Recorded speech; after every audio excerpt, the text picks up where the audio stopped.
Merci beaucoup. Je cède maintenant pour la dernière présentation de ce matin la parole à Thomas Fontaine, qui est directeur des projets du Musée de la Résistance nationale de Champigny, pour une communication dont le titre est la répression et la déportation des résistants étrangers. Vous avez la parole. Merci. Bonjour à toutes et à tous. Écoutez, dans le temps qui m'est imparti, je vais commencer à aborder avec vous cette question de la répression et de la déportation des résistants étrangers, qui est une question vaste. Par vous citer, il le faut. La parole de l'ennemi, puisqu'on parle depuis ce matin des préjugés sur lesquels, qui portent sur les étrangers résistants. Et évidemment, comment ne pas citer le procès militaire allemand du groupe FTP-MOI de Misak Manouchian et de la Fiche Rouge. Relisons rapidement le verdict, une partie du verdict. Au cours des débats, je cite, « On a pu se faire une idée de ce qui est entrepris contre l'Allemagne et aussi contre les Français luttant dans l'armée européenne. Il est clair que les Juifs, qui ont entraîné la France dans la guerre, n'ont pas renoncé à leur activité et la considèrent comme un terrain propice à leur propagande. Dans la plupart des cas, ce sont des Juifs ou des communistes qui sont à la tête de ces organisations terroristes, travaillant à la solde de l'Angleterre et de l'Union soviétique. C'est de là que vient l'argent, c'est de là que viennent les armes, les explosifs, tout cela étant le plus souvent d'origine anglaise. Le procès actuel a mis en lumière l'activité d'étrangers et de juifs abusant de l'hospitalité française pour créer le désordre dans le pays qui les a recueillis. Ces juifs et ces étrangers, quoi qu'ils en disent, n'ont pas de patrie. Ils veulent l'avènement du communisme international et enlever aux nations leur raison de vivre. Il ne s'agit donc pas du sort de l'Allemagne, mais d'un combat de l'Europe pour sa culture 2 fois millénaire. C'est cela, vous le savez, avant tout le procès de Misak Manouchian. Alors que retenir de ce verdict que j'ai cité à dessein longuement? Ce procès et ce premier verdict nous aident à cerner la définition évidemment et les formes prises par la répression des résistants étrangers qui conduit à des exécutions et à des déportations. Je vais insister sur 2 prismes lors de ma très courte intervention.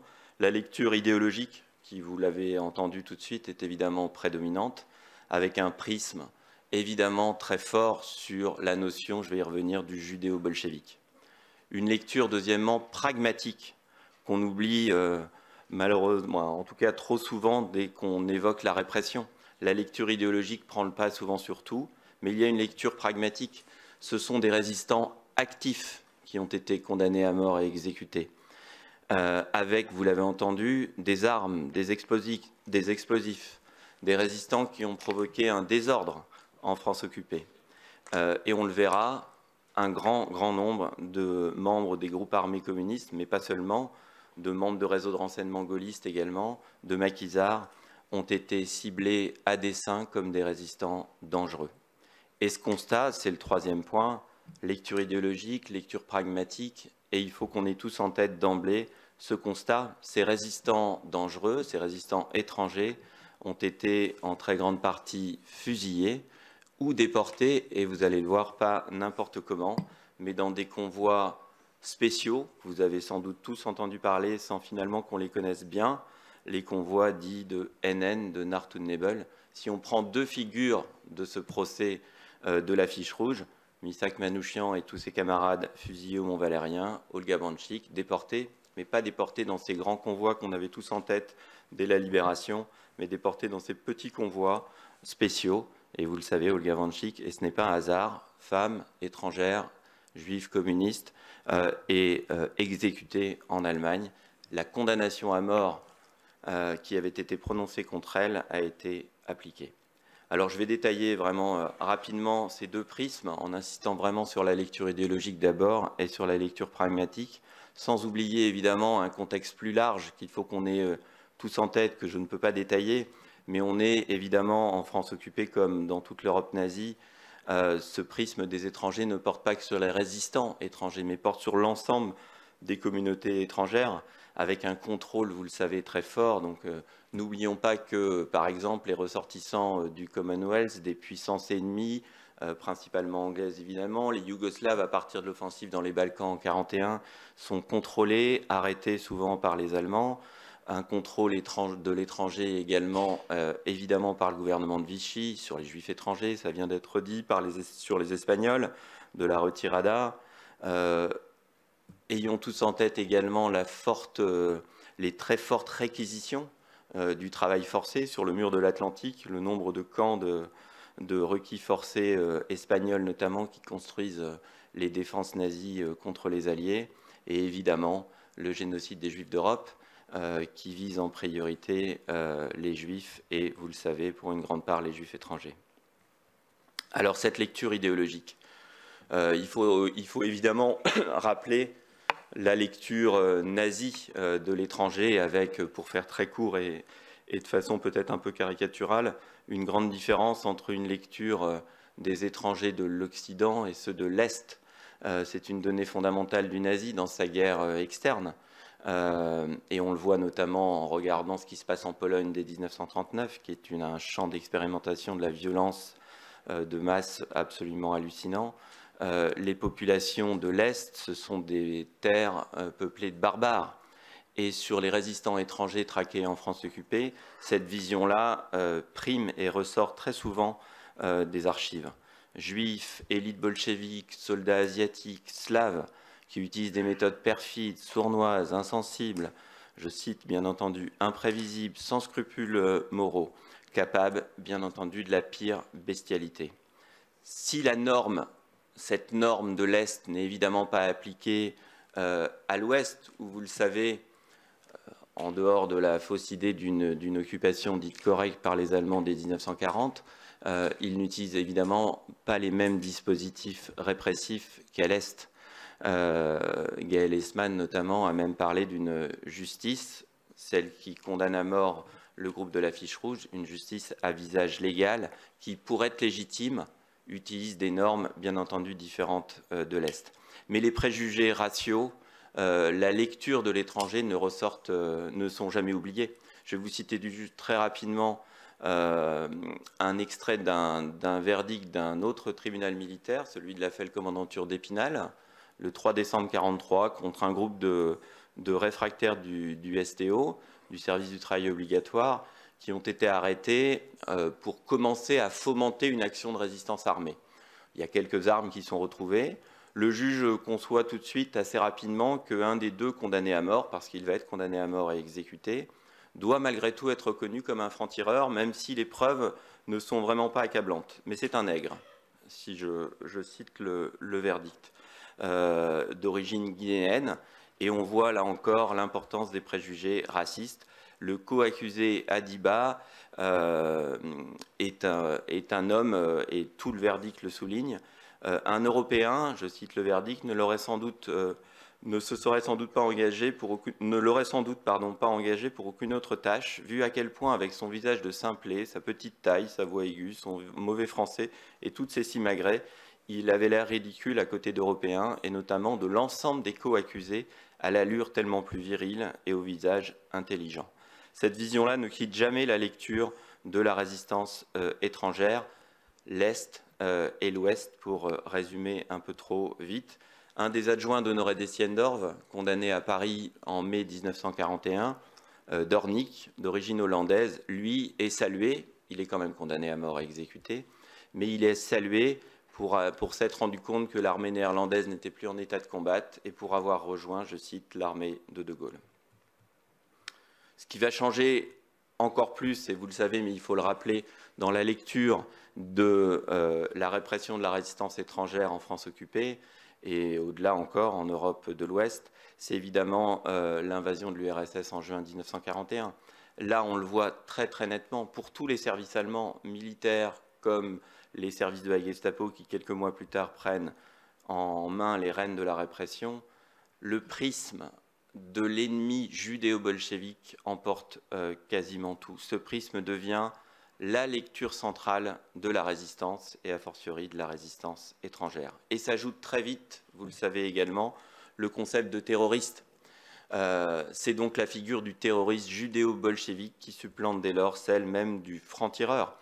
On a la notion du partisan à l'Est, là à l'Ouest c'est le terroriste judéo-bolchevique en France occupée qui sert à disqualifier le résistant armé, qu'il soit français ou étranger.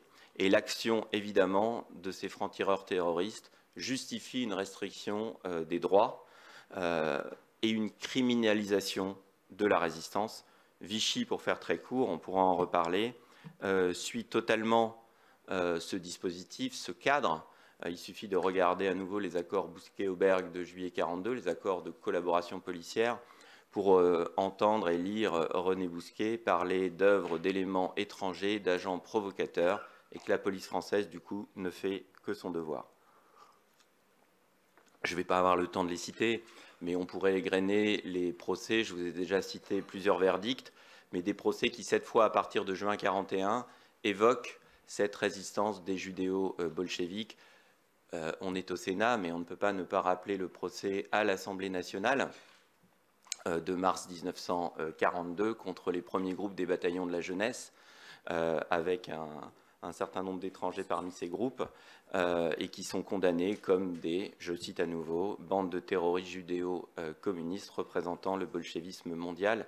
Pas un hasard, là encore, que cette propagande s'effectue au sein même de l'Assemblée nationale à Paris, en plein cœur de Paris. Le procès de Nantes, le musée de la Résistance nationale, il y a quelques jours, a révoqué, lors d'une journée d'études, le souvenir des groupes armés communistes de Loire-Atlantique.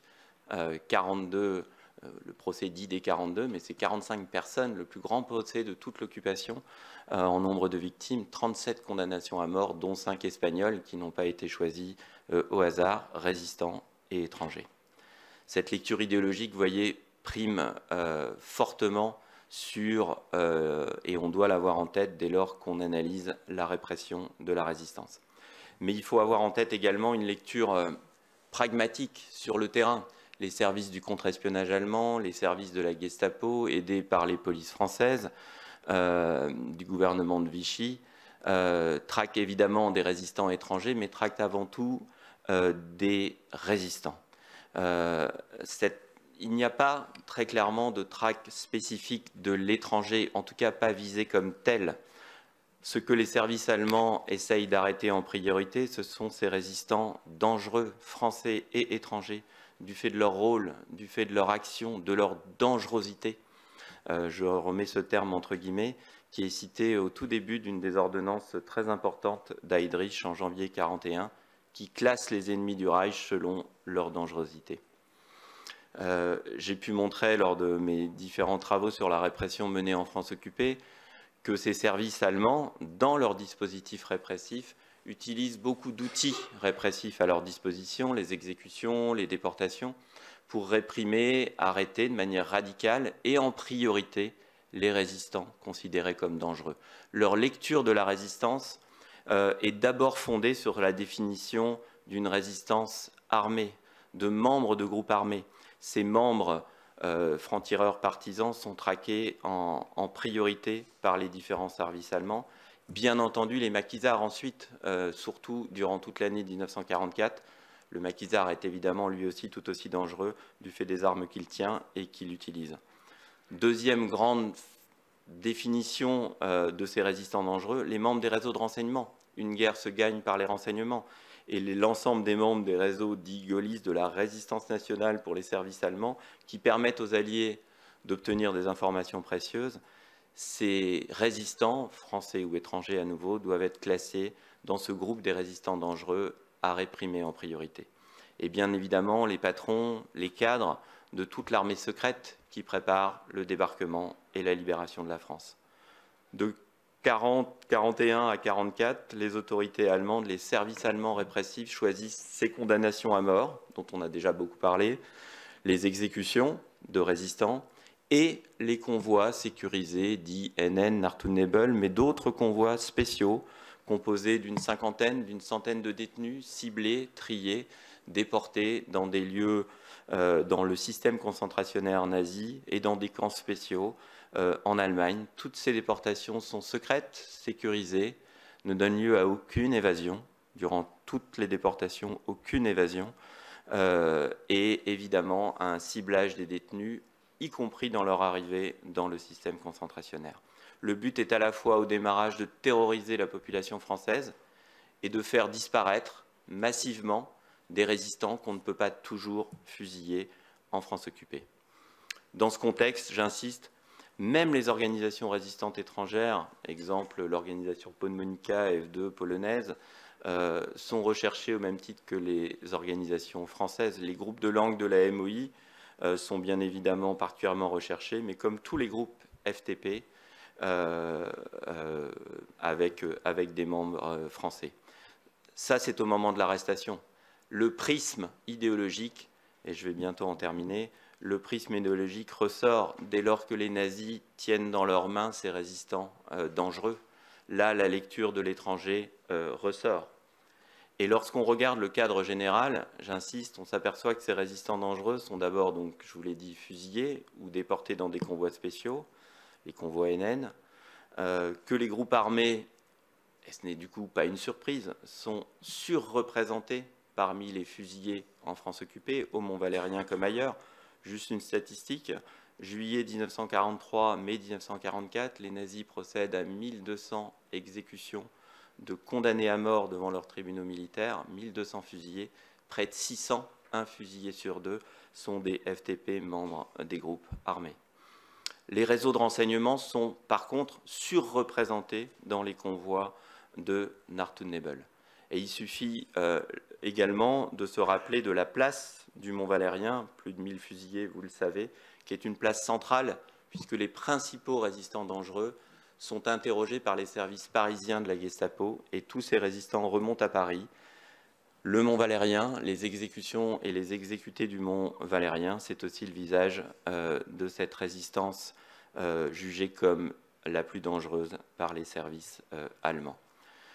Les étrangers, dans ce cadre, se retrouvent bien entendu, Denis Péchanski l'a dit, ils sont surreprésentés dans la résistance, sans oublier qu'il reste une minorité. Ces résistants se retrouvent pas si surreprésentés que ça dans les convois de NN. Hein. Moi, j'en compte à peu près 8% parmi les 1500 condamnés sur la même période, les 2 dernières années importantes, 1943-1944. Par contre, et je vais en terminer là-dessus, si on mêle cette lecture très forte, pragmatique des services allemands qui ont pour but de faire tomber la résistance et de maintenir l'occupation de la France, si on lui ajoute cette lecture idéologique, lorsqu'on regarde le bilan des fusillés, et je vais prendre l'exemple du Mont-Valérien, là on n'est plus à des chiffres tout à fait anodins, on arrive à quasiment 20% de résistants étrangers parmi les 1000 fusillés du Mont-Valérien, avec un très fort groupe de Polonais, un très fort groupe du coup de Polonais juifs. C'est près donc de 190 personnes sur les 1000 fusillés. Cette lecture idéologique, vous le voyez, reste prédominante. Dès qu'ils tiennent les résistants étrangers ne sont pas réprimés de la même façon et sont donc surreprésentés.